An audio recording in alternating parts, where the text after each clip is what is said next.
I'm with Jonathan Feldstein from Genesis 123 Foundation, and today we've heard the news that Yahya Sinwar has been assassinated in Gaza. Jonathan, who is Sinwar? Who was Sinwar.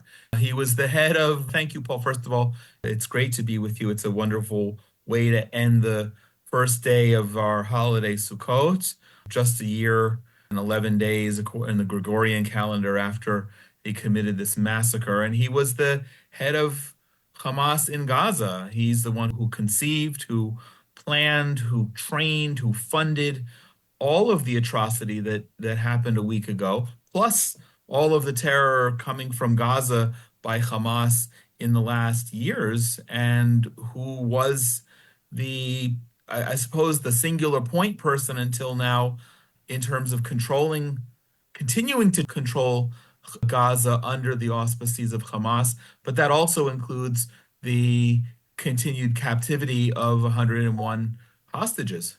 Was he feared in Gaza amongst the Palestinian people? That's a good question.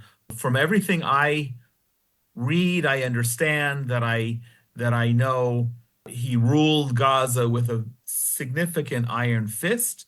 There was no tolerance for anyone, forget outside of Hamas, but anyone outside of the very strict extremist Islamic Islam that they embody, that he embodied and Hamas still does embody. To that extent, there's no question that they're feared like a mafia, but we have to be honest. Hamas was elected in Gaza, and people celebrated when they did their butchering here in Israel a year ago and the captivity of 250 plus human beings. So I wonder how much the fear was actual celebration and belief in what they were doing. Now he's been in prison in Israel and was released. What was he in prison for, and how was he released? Ah, excellent. So he was arrested as a terrorist and he was held, I don't know for how many years. It's a very good question. I'm really not sure, but he was released as part of a deal. When was it? In 2005, I think, for one soldier who had been held hostage for 5 years. And Israel, as far as I'm concerned, mistakenly gave up Sinwar and, if I remember the number correctly, 1,023 other terrorists that were being held. And Sinwar not only was released, but he immediately rose or to his restored prominence inside of Gaza. And we know what happened in the ensuing 20 years. Yeah, he was released on the Gilad Shalit deal, and Gilad also Shalit. Israel pulled out of Gaza. Yet we still had this massacre of this terrorist attack on October the 7th.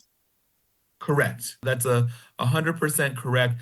And tonight, as we're watching the news and all kinds of analysis of what's going on here in Israel, there are interviews with him in pretty good Hebrew that he learned, it seems, while he was in Israeli prisons. And he was saying basically that we'll make an agreement with you until you're weak enough and we're strong enough, and then we'll slaughter you. So withdrawing from Gaza and ceasefires and all of that simply was a farce and remains a farce under Sinwar's belief, which is extremist Islam. How are Israelis feeling tonight now that he's been taken out? Well, my social media feed is full of all kinds of clever celebratory things. I believe there are celebrations going on as we speak. I saw a video of a lifeguard making the announcement live on a beach somewhere in Israel today, and a camera panning the beach itself, and people jumping up and down and cheering. And that's all great. But I think Israelis also understand that while, yes, one arch enemy, a major enemy who had the lives of thousands of people on the blood of thousands of people on his hands, the war is far from over. There's still 101 hostages, and this actually could entrench those who may be his successors. I imagine this war has been very much a roller coaster ride. We've had Nasrallah dead, Hananiah dead, and now Sinwar is dead. But also, on the other hand, we've had four soldiers that were killed and many were injured with a drone strike, and then the rocket attack that killed 12 children. Has it felt a very emotional up and down roller coaster ride for you? Every day is an emotional up and down roller coaster. It's hard. And I would just add to all of that, and that's a really good summary of just the last couple of weeks. If the longest ago item was the summer massacre of the 12 children and the Druze children in the Golan, Majd el-Shams.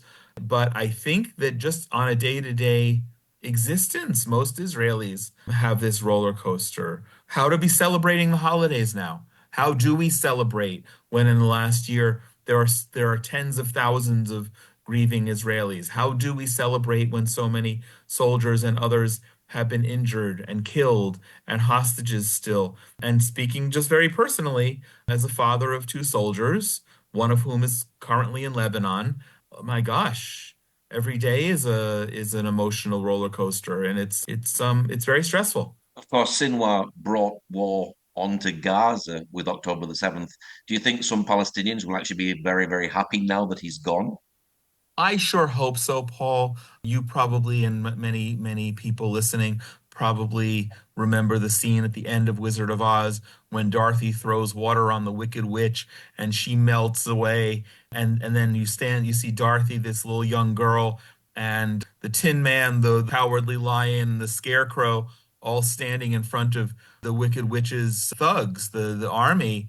And could have gone either way. It was a moment of tension. They could have killed Dorothy and the others, and what happened is they started celebrating. They said, "Hail Dorothy, the Wicked Witch is dead." And I hope that Gazans will take this opportunity. We can't change their society. We can't change their hearts. Although we should speak about the plan that we promoted, the solution for peace in Gaza.com, but they should be celebrating if they have half a mind and realize that Gaza has been destroyed not by Israel, but by the tremendous suffering that Hamas has had them under their heel for almost 2 decades. And I hope that now with this, it'll be the beginning of that kind of realization and an awareness that we need to live together, and it's in their hands. It really is in their hands.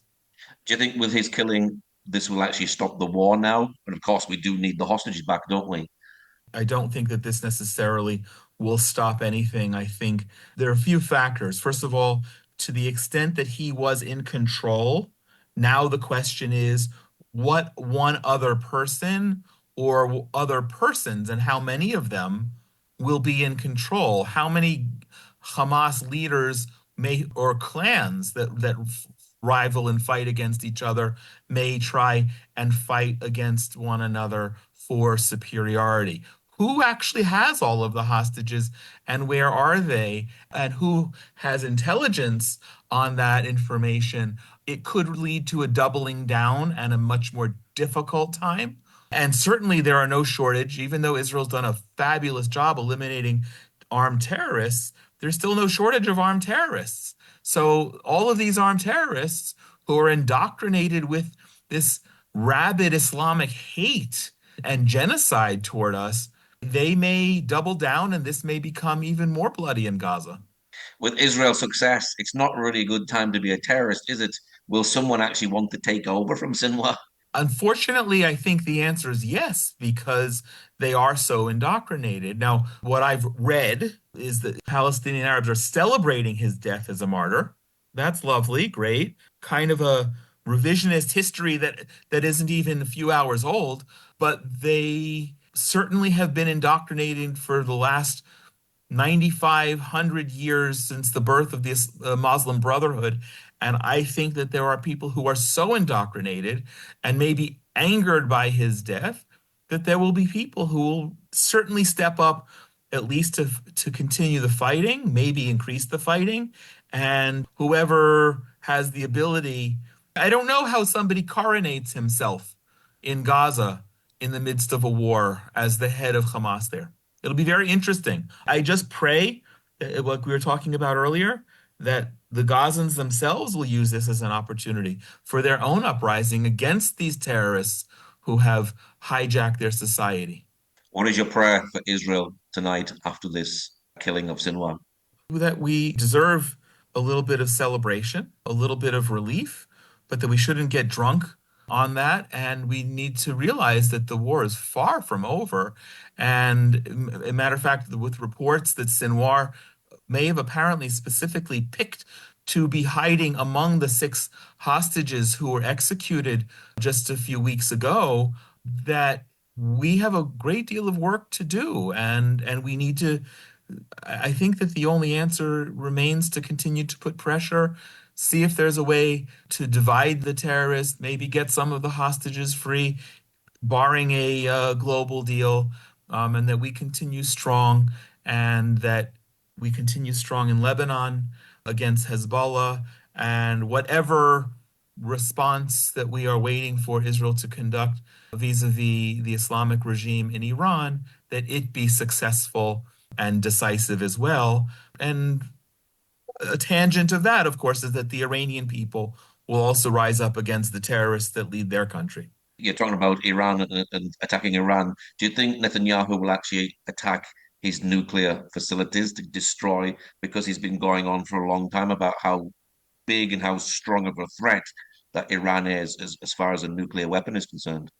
I've been interviewed a number of times on that recently, and I'm not a military expert. Not only am I not a military expert, I have no military background, and therefore I'm just a guy on the street. But I'm a guy on the street who lives here, and it seems to me that if we're attacking Iran in any capacity, we need to attack those things that are most lethal, those things that are most existential, and that is first and foremost their nuclear facilities. So for up to me, that makes sense to be the first target, followed by the Supreme Leader himself, and then the IRGC and all of its leaders and installations. That's where I would go. But your question was, do I think he'll do it? And the answer to that question, the short answer is I don't know. And the longer answer is there have been public statements that Israel has already told the Biden administration that we will withhold or refrain from attacking the nuclear facilities at this time. So I don't know what to believe, and I don't know when this attack may happen, but I would hope that that's where we would go first. What's your website for people who'd like to know more about the work that you do? Yeah, thank you, Paul. So Genesis 123 Foundation is at genesis123.co. And I would love it, love it, love it for people to check out our, which I alluded to, the website solutionforpeaceingaza.com. This is just the beginning, but we need an actual plan for the future of Gaza. And as I've shared with you and many others in the past, we can't defeat an ideology. We have to help the Gazans replace the ideology with which they've been indoctrinated for so many decades with a better ideology. And people can go to solutionforpeaceingaza.com to learn about that and be part of it. Well, Jonathan, thank you very much for sharing today. And we do remember your family that are actively involved in this war at the moment. Thank you, Paul. Thank you. That means a lot. Thanks for giving me the opportunity. It's always a pleasure.